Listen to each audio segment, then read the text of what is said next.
അപ്പോൾ നമസ്കാരം.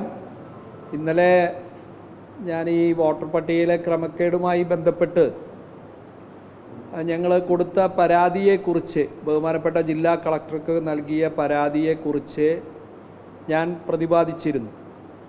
ആ പരാതിയിലെ പ്രാഥമിക അന്വേഷണം നടത്തിയതിൽ നിന്നും ഞങ്ങൾക്ക് ലഭിച്ച ചില വിവരങ്ങളാണ് എനിക്ക് നിങ്ങളുടെ മുന്നിൽ വെളിപ്പെടുത്താനുള്ളത്.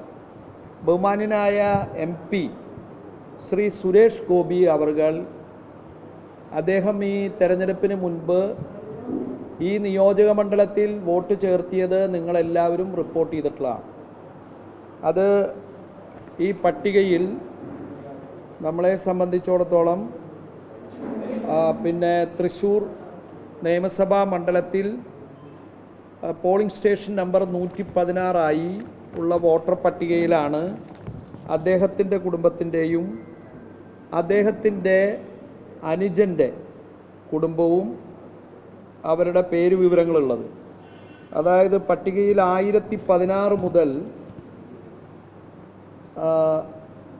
1026 വരെയുള്ള 11 വോട്ടുകളാണ് അദ്ദേഹം ഭാരത് ഹെറിറ്റേജ് എന്ന് പറയുന്ന വീട്ടുപേരിൽ വീട്ടു നമ്പർ 10/219/2 അതായിട്ട് അദ്ദേഹം വോട്ട് ചേർത്തിയത്.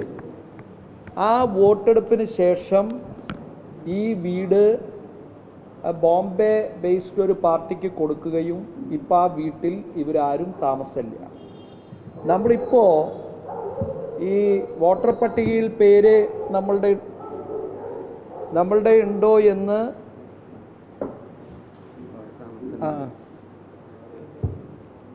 വോട്ടർ പട്ടികയിൽ പേരുണ്ടോ എന്ന് നമുക്കറിയാൻ ഇലക്ഷൻ കമ്മീഷൻ്റെ ഒരു ആപ്പ് ഉണ്ട്. ആ ആപ്പിൽ നമുക്ക് കയറിയാൽ ഇത്തരത്തിലൊരു ആപ്പിൽ കയറി അവരുടെ തിരിച്ചറിയൽ കാർഡ് നമ്പർ അടിച്ചാൽ അദ്ദേഹത്തിന് ഇവിടെ വോട്ടുണ്ടോ എന്ന് നമുക്കറിയാൻ സാധിക്കും. ഇവരുടെ നമ്പറുകൾ അടിച്ചു നോക്കിയപ്പോൾ ഈ വീട്ടിൽ ഇപ്പോഴും വോട്ടുണ്ട്. ആ വീട്ടിൽ താമസക്കാർ ഇവരല്ല, ഇത് വാങ്ങിയ ആൾക്കാരുടെ 2 പേരാണ് ഇന്ന് ആ വീട്ടിൽ താമസം. അപ്പം നമ്മൾ പരാമർശിച്ച അല്ലെങ്കിൽ വോട്ടർ പട്ടികയിലെ ക്രമക്കേടുമായി ബന്ധപ്പെട്ട് ചൂണ്ടിക്കാണിച്ച കാര്യങ്ങൾ ശരിവെക്കുന്ന ഒരു കാര്യമാണ് നമുക്കിപ്പോൾ മനസ്സിലാക്കാൻ സാധിക്കുന്നത്.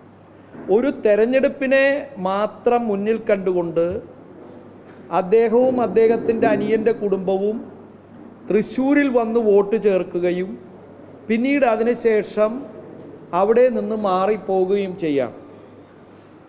നിയമപരമായി പരിശോധിച്ചാൽ 6 മാസക്കാലം ഒരു വീട്ടിൽ താമസിക്കുന്നവർക്ക് വോട്ട് ലഭിക്കാൻ അർഹതയുണ്ട്. പക്ഷെ അതിൻ്റെ ഒരു ധാർമ്മിക വശം പരിശോധിച്ചാൽ വോട്ടർ പട്ടികയിലെ ഇത്തരത്തിൽ കടന്നുകൂടുന്ന ക്രമക്കേടുകളാണ് നമ്മുടെ തെരഞ്ഞെടുപ്പിനെ അല്ലെങ്കിൽ ആ തെരഞ്ഞെടുപ്പ് പ്രക്രിയയെ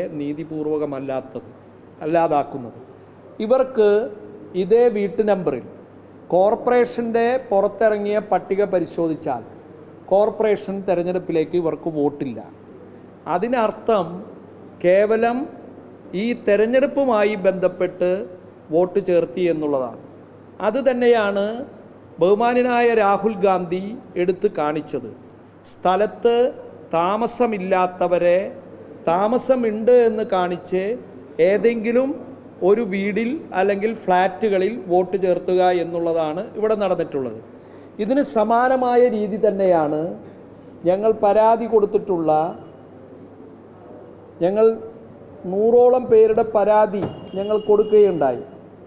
ആ പരാതി കൊടുത്തതിൽ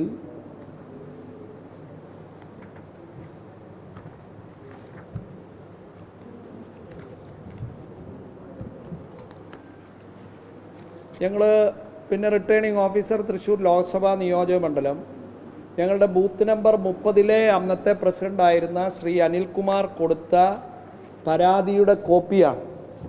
ഈ പരാതി നിങ്ങൾ പരിശോധിച്ചാൽ ഇതിൽ ഞങ്ങൾ 45 പേരുടെ പേര് വിവരങ്ങളും അവരുടെ ID നമ്പറുകളും ഞങ്ങൾ രേഖപ്പെടുത്തിയിട്ടുണ്ട്. ഇവർ താമസിക്കുന്ന ഫ്ലാറ്റുകൾ അതിലെ ക്യാപിറ്റൽ പിന്നെ വില്ലേജ് ഉണ്ട്, ടോപ്പ് പാരഡൈസ് ഉണ്ട്, ചൈത്ര ഉണ്ട്.